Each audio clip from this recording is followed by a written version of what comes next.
Bonjour. Il y a quelque temps sur Facebook, j'ai posté une toute petite vidéo où je montrais une pose de VSP que je m'étais faite. Et une personne m'a demandé comment on faisait pour poser du VSP sur capsule. Donc aujourd'hui, je vais justement vous montrer ça, parce qu'on ne peut pas poser du VSP directement sur une capsule. On pose la capsule, donc vous voyez, je l'ai déjà préparée. Si vous voulez voir comment on fait exactement pour bien préparer la capsule, tout ça, je vais vous mettre le lien en bas dans la description. Mais comme ça, je peux vous montrer directement après comment on fait. Et pour que le VSP puisse tenir, il faut poser du gel avant.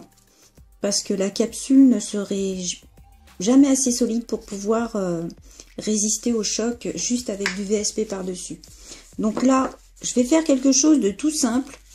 Avec un monophase, c'est suffisant. En plus, c'est une capsule, donc c'est plus simple si vous débutez. Après, si vous avez d'autres gels, vous pouvez très bien vous en servir, hein, du moment que c'est un gel qui puisse... Donc, soit vous utilisez une base et ensuite un gel de construction, soit vous utilisez, donc, comme moi, un gel monophase. Donc soit transparent, soit rosé, ça, il n'y a pas d'importance. De toute façon, après, la couleur, on ne la verra plus puisque on va poser le VSP par-dessus.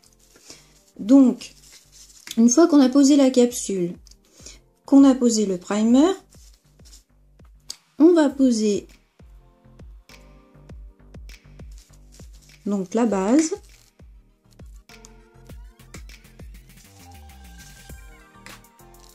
Donc, il faut mettre une fine couche.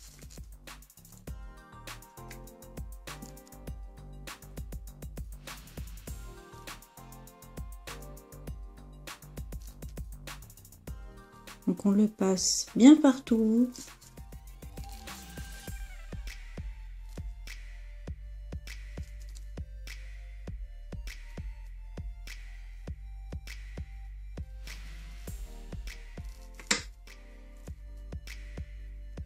On borde.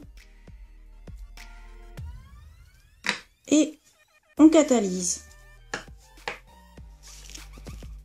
Donc voilà, une fois catalysé, on reprend notre gel et cette fois on va faire une construction pour former un bombé, puisque à partir du moment où on allonge l'ongle, que ce soit avec une capsule ou que ce soit avec chablon, si vous ne renforcez pas la partie qui a besoin du bombé, forcément ça ne pourra pas tenir. Donc, comme d'habitude, le gel bien partout, sans toucher les cuticules et tout ce qui est sur les contours. Voilà. Une fois qu'on l'a mis partout,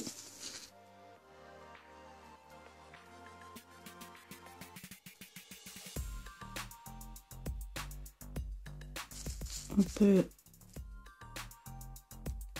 bien corriger les petits défauts. Alors je précise, le monophase que j'ai, il est absolument pas épais, c'est juste parce que là il fait assez frais dans la pièce où je suis aujourd'hui.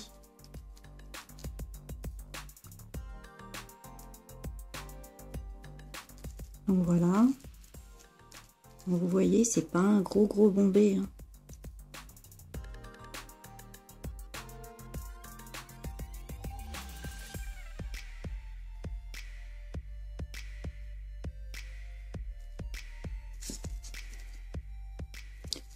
Et on catalyse de nouveau. Donc voilà, c'est catalysé. Donc là, maintenant, on va dégraisser. C'est quand même beaucoup plus rapide qu'avec une pose où on fait la French, le cover et tout ça, hein. Puisque là, en fait, vous l'avez vu, c'est la base, la construction, on dégraisse. On fait la forme correctement. Donc, une lime.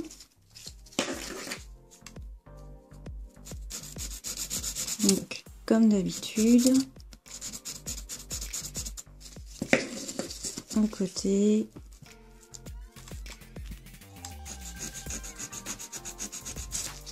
L'autre côté.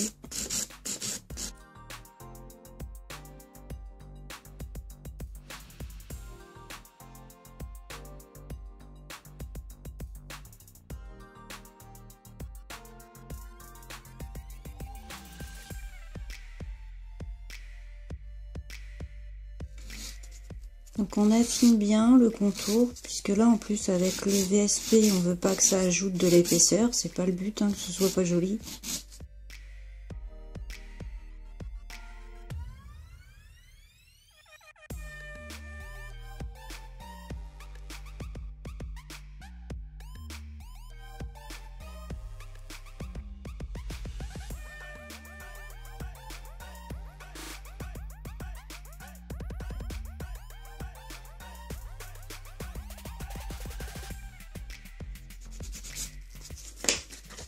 Donc là je vais passer le buffer, mais qu'avec le grain qui est assez gros.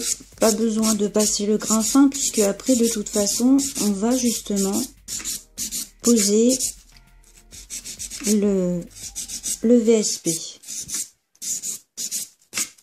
Voilà, donc juste un petit coup pour que le rendu soit bien lisse, bien joli.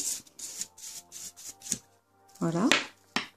Donc vous voyez, ça donne un léger bombé,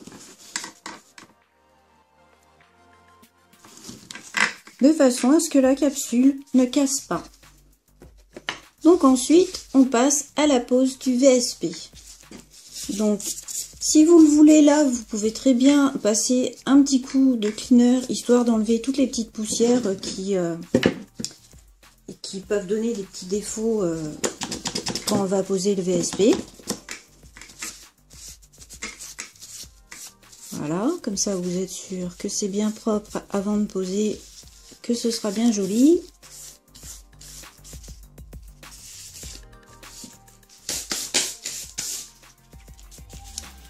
Et pour poser le VSP, donc moi j'en ai pris un rose, hein, j'ai pioché au hasard. Donc toujours en fine couche. Donc là, comme on a posé du gel, pas besoin de poser une base, ça sert à rien du tout. On peut directement passer à la première couche de VSP. J'attends juste que ce soit bien sec. Voilà, c'est bon. Donc je remets bien mon flacon.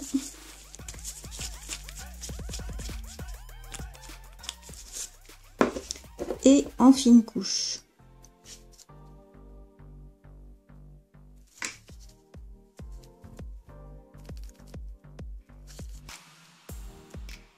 Il est flashy ce rose, je l'ai pris au hasard, mais...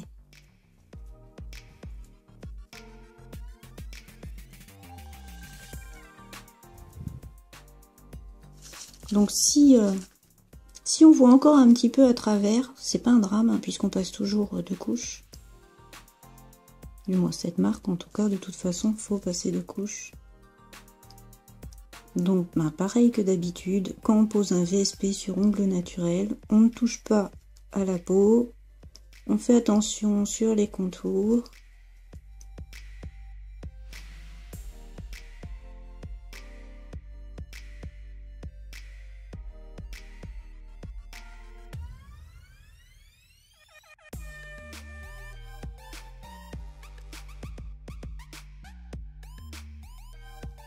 Hop.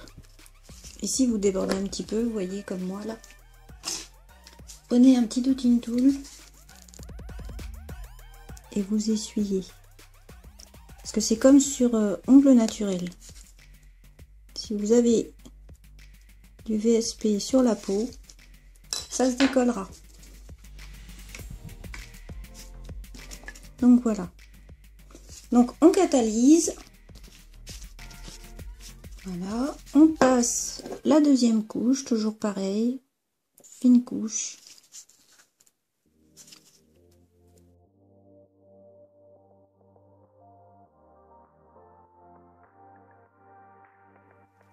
Mieux toujours mettre le pinceau vers le milieu et ensuite remonter.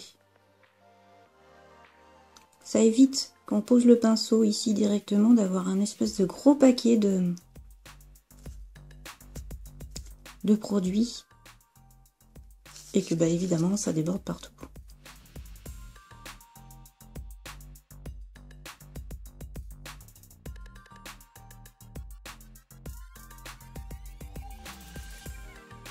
Donc on lisse bien, surtout une couleur comme ça, là, faut bien lisser pour que ce soit bien uniforme. On borde.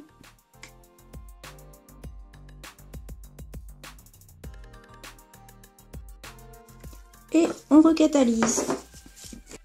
Donc voilà, on a posé nos deux couches. Donc là, par contre, on va poser le top coat du VSP. Puisque sur un vernis semi-permanent, il faut une finition qui est plus flexible, plus souple que pour un gel.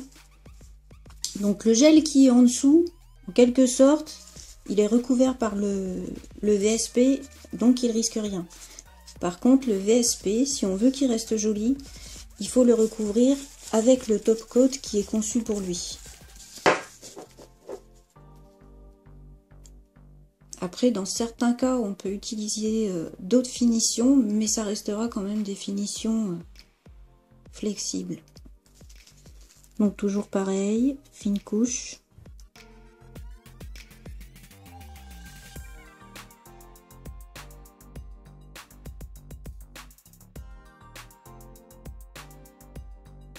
On borde, surtout que sur capsule et sur gel, le vernis semi-permanent, normalement, il tient vraiment bien 3 semaines, voire même plus. Hein.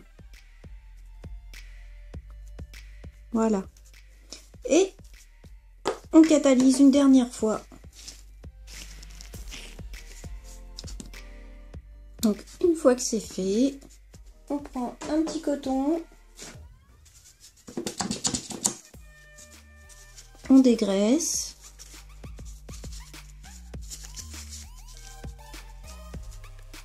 Après, ça dépend de votre marque de VSP, mais moi, en tout cas, mon top coat, il se dégraisse. Donc voilà. Et sur ongles naturels, bien sûr, on finit par une huile cuticule. Mais voilà comment on fait pour poser du VSP sur une capsule. On ne le pose pas directement après la capsule, sinon de toute façon, elle ne tiendra pas. Donc vous voyez, hein.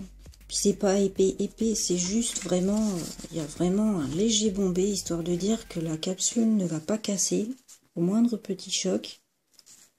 Et ça reste fin et joli. C'est pas une grosse construction. Voilà, donc j'espère que cette petite vidéo vous aura plu, qu'elle aura aidé la personne qui me l'avait demandé. Et peut-être d'autres personnes aussi, j'espère. Et je vous dis à bientôt. Au revoir.